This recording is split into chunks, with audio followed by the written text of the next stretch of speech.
Hello, everyone, and thanks for listening to Wake Up, Look Up, a podcast where we connect events happening in real time to the gospel of Jesus Christ. I'm Zach Wyrock, and in today's episode, we're asking the question, are all religions equally good? This is prompted by a heartbreaking article I read in the New York Times about what's happening to Kenyan migrant women in Saudi Arabia. But if you give me just a second, let me take a little bit of a circuitous route to this. The idea that all religions are basically the same is a pretty common one in our culture, especially among those who themselves are considered to be irreligious. The idea is they all talk about God, they all talk about different kind of patterns and rituals, and in the end, aren't they all going the same place? It's a crazy idea, and an idea that really anyone who's ever studied the world religions knows is patently false. But it's also false not just because the religions disagree among themselves as to who God is, often how many gods there are, all those things,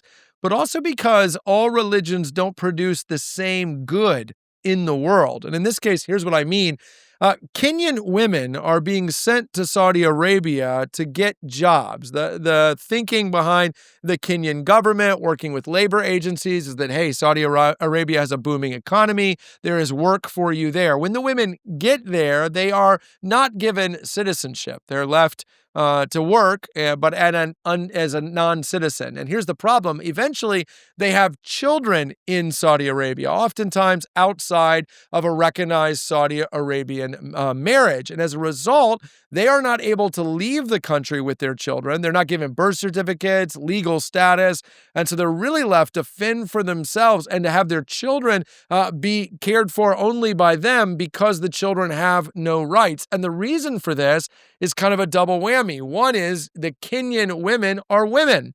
Saudi Arabia is a country informed by Islam, a religion that has a very low view of women and really seeks to give them very few rights and privileges. Add into the fact that they're not Muslim, and a religion that sees non-Muslims as themselves inferior and not worthy of rights and privileges. In other words, the fruit of Islam is the marginalization of these Kenyan women and treating them as though they were a little bit better than animals. You can read the article for yourself. It's incredibly heartbreaking. I think people underestimate this because, let me just start here. Christianity has produced countless good in our world. I'm not saying that no one under the banner of Christianity has ever done any harm. What I'm saying is, in its purest form, Christianity has led to the creation of hospitals, the creation of universities, the advancement of the study of science, that much of what you know as Western civilization, the idea of equality, the idea of equal access, these are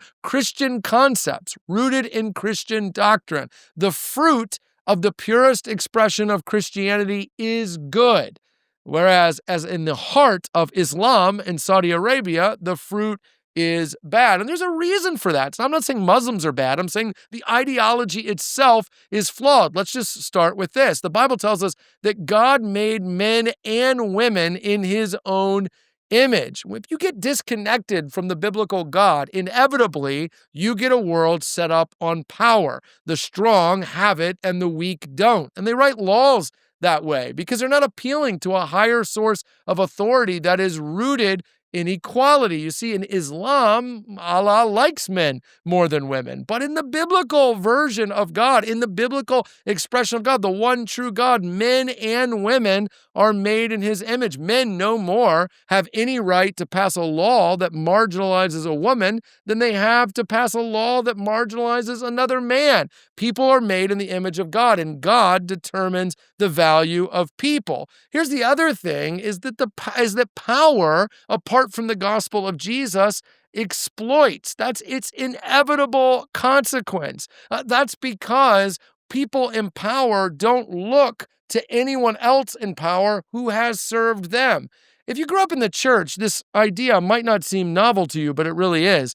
Jesus Christ is the Son of God who came not to be served, but to serve. And as a consequence, the challenge for every leader following Jesus is to be a servant. This whole concept of servant leadership that maybe you've heard and seen everywhere, that comes from Jesus.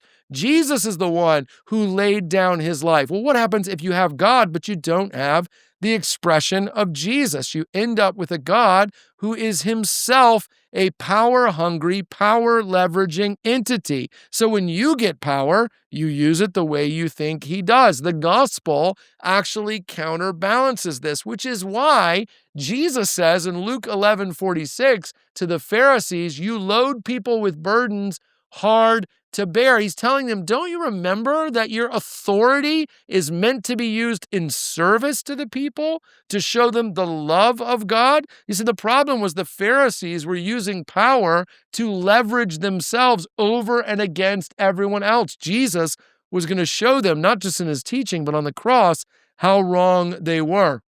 The gospel message is unlike anything else because it echoes the message of Jesus, which was this: come to me, all you who are weary and heavy laden. This is Matthew 11, and I will give you rest. But you see, if you're receiving rest from a God who should be judging you, if you're receiving rest from a God who has forgiven you, pretty hard eventually in legal circles not to extend that rest to these Kenyan women. The gospel of Jesus Christ leads to human flourishing. And not only are all other religions not true, they don't take us there. And my heart is broken for these Kenyan women, and my prayer for them is that ultimately they will come to know the God who does see them, who does see their children, who loves them and their children so much, his own son came to die for them. They don't have that as a part of the Islam of Saudi Arabia, but they can find it in the gospel message of Jesus Christ. Hey, thanks for watching this episode of Wake Up, Look Up. If you enjoyed it, please help us get the word out by sharing it with someone you think might benefit from it. And while you're here, make sure to subscribe to our YouTube channel to get further content, or even download the CCC app, where you'll find even more resources to help you grow in your faith and relationship with Jesus Christ.